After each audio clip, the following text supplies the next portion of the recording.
God damn.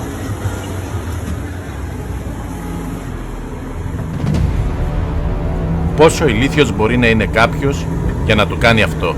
Bitch, cut the ropes down. Oh my Fuck God. the goddamn truck. Almost killed them.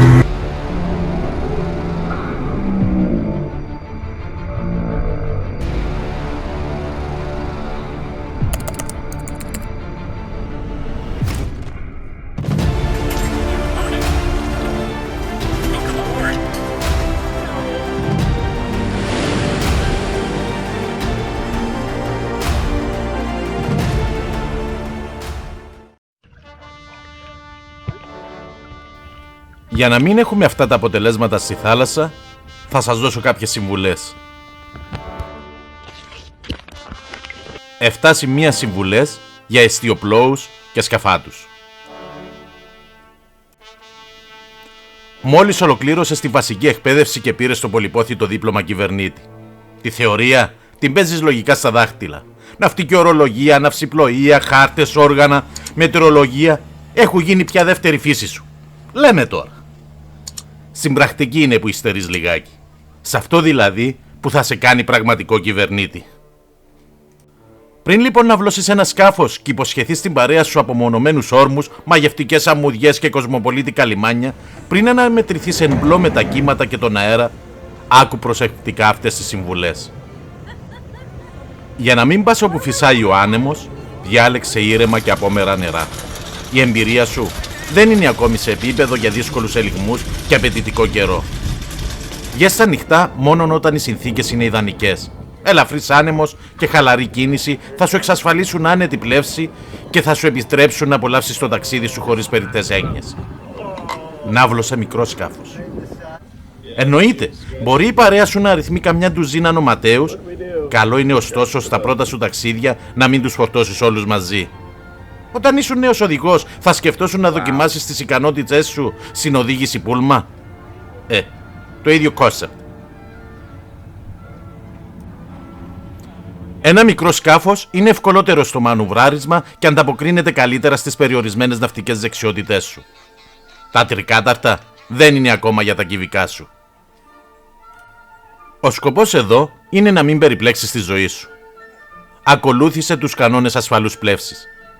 Δεν χρειάζεται και ιδιαίτερη ανάλυση. Όσα έμαθες στη θεωρία, ήρθε η ώρα να τα εφαρμόσεις στην πράξη. Εσύ είσαι ο κυβερνήτης. Εσύ έχεις και την ευθύνη άλλωστε. Ενημέρωσε τους οικείους σου πριν πέσεις στο νερό, την εταιρεία νοικιάσεως για τη θέση σου.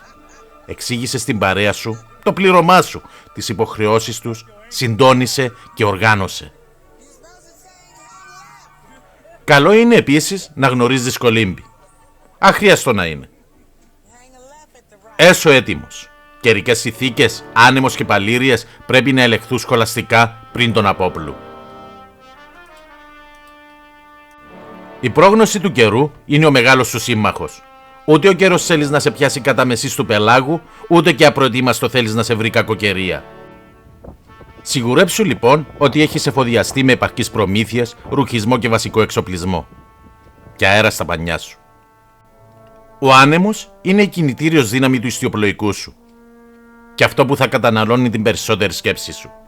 Η διεύθυνση και η ισχύς του είναι αποφασιστικής σημασίας για την πλεύση. Και εσύ θα πρέπει να παίρνεις συνεχώς αποφάσεις για το πώς θα εκμεταλλευτείς καλύτερα τους αέριδες. Δεν είναι εύκολο το έργο του κυβερνήτη. Μάθε να αναποδογυρίζεις. Όσο περίεργη κι ας σου φαίνεται η συμβουλή αυτή, είναι πολύ σημαντικό να ξέρεις πώς να χειριστείς ένα αναποδογυρισμένο life raft. Και είναι απείρως καλύτερο να εξασκηθείς με μία λεύβο σε ελεγχόμενες συνθήκες παρά με ένα σκάφος στην ανοιχτή θάλασσα. Η πολύτιμη εμπειρία και οι βασικές δεξιότητες επιβίωσης που θα αποκομίσεις από ένα τέτοιο τεστ αναποδογυρίσματος βάρκας μπορεί να σου φανούν εξαιρετικά χρήσιμες στην πραγματική ζωή του νερού. Μελέτησε τα αγκυροβόλια. Τα μέρη που θα επιλέξεις να αγκυροβολήσεις είναι πολύ σημαντικά για την ευτυχή έκβαση της μίνι κρουαζιέρας σου. Οπότε, αφιέρωσέ τους λίγο χρόνο. Πρέπει πάντα να παίρνεις τις κατάλληλες προφυλάξεις και η αγκυροβόληση να γίνεται κατόπιν σχεδιασμού. Είτε μιλάμε για λιμάνι είτε για όρμο, η προετοιμασία και η προσεκτική εκτέλεσή του που θα δέσεις θα σου εξασφαλίσουν ευχάριστη παραμονή και καλό ύπνο. Η πρακτική θα σε κάνει καλύτερο. Είσαι αρχάριος και κάποια πράγματα σου φαίνονται ακόμα βουνό. Είναι λογικό. Η ενασχόληση με τη θάλασσα και πόσο μάλλον με την ιστιοπλοεία είναι ιδιαίτερα απαιτητική και η εμπειρία που σου λείπει την κάνει να φαίνεται ακόμα πιο δύσκολη. Καλό είναι λοιπόν στις πρώτες σου απόπειρες να συνοδεύεσαι από κάποιον έμπειρο θαλασσόλικο. Είναι υποχρεωτική εξάλλου η παρουσία και δεύτερου σκίπερ, για να σε εισάγει στα μυστικά της ναυτικής τέχνης.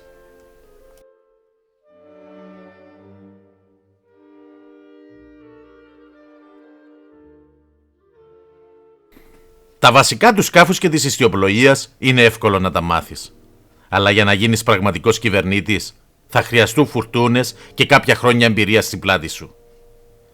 Στη θάλασσα μαθαίνεις συνεχώς, βελτιώνεσαι διαρκώς και πάντα θα υπάρχει κάτι που δεν θα ξέρεις. Γι' αυτό και ποτέ δεν θα βαρεθείς. Το σκάφος και η ιστιοπλοεία δεν είναι απλό σπορ. Είναι τρόπος ζωής και αφού κόλλησες στο θαλασσινό μικρόβιο, δεν θα απαλλαγείς ποτέ.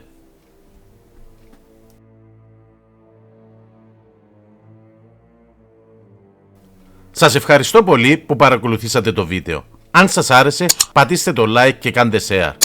Επίσης, αφήστε τα σχόλιά σας είτε θετικά είτε αρνητικά.